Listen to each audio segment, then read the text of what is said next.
Governor Cuomo's Green New Deal initiative rolled out in his 2019 State of the State address. In it, the governor laid out many proposals, the most ambitious being a call for New York to be 100% reliant on clean energy by the year 2040.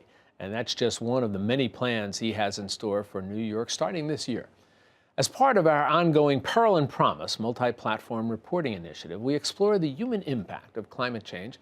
And tonight, we're taking a deep dive into the governor's Green New Deal. And here with the details on what to watch unfold this year as the deal moves forward is our good friend, Bill Ulfelder, who's the New York Executive Director of the Nature Conservancy. Bill, always good to have you here with us. Thanks, Jack. Good to see you.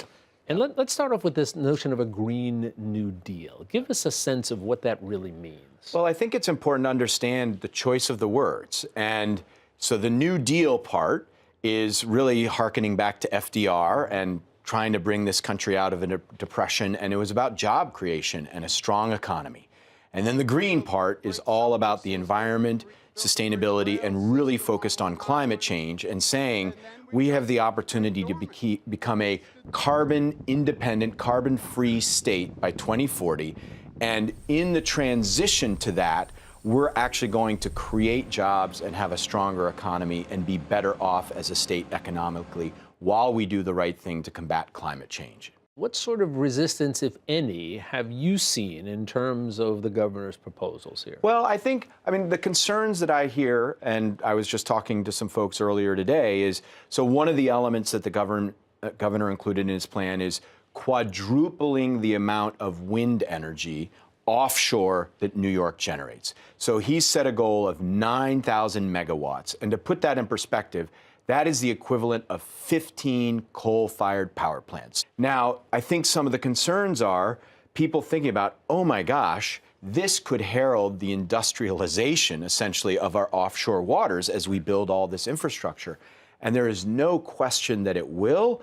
But I have to say, when you look at the trade-offs, I would rather an industrialized offshore waters of New York built on clean, green energy than boiling the ocean, which is essentially what's going to happen if we don't address climate change. But that's one example. The other is, how do you pay for this? Where does the money go, and how are we investing? What are some of the suggestions that we're hearing from the governor and from Albany about where the money comes from? Well, a couple of things. So one idea is a carbon fee, and this idea that New Yorkers are ready to directly pay out of their pocket if they can have those funds directed at solving the problem.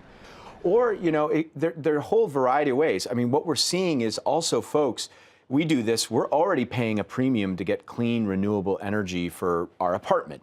So I think what we're seeing is there are different mechanisms. They need to play out on a lot of different fronts. Some will be levied at the company level, some will be at the household.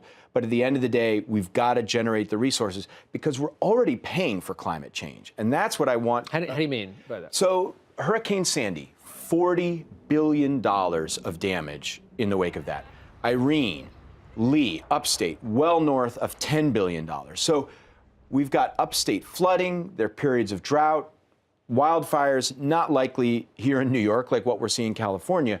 But now these hurricanes are costing us over $100 billion in damages. So what we need to remember is the costs, the payments that we'd be making are essentially ways to mitigate and minimize all of this risk. So as we're paying, we're actually offsetting what we're already paying. One of the things we've seen a lot of attention focused on is the notion of banning plastic bags. But I've heard people say, come on, we're talking about major climate change. Right. Really, do we need to be focusing on plastic bags? What difference do they make? What's the answer to that? They make a big difference. New Yorkers consume 25 billion single-use plastic bags a year.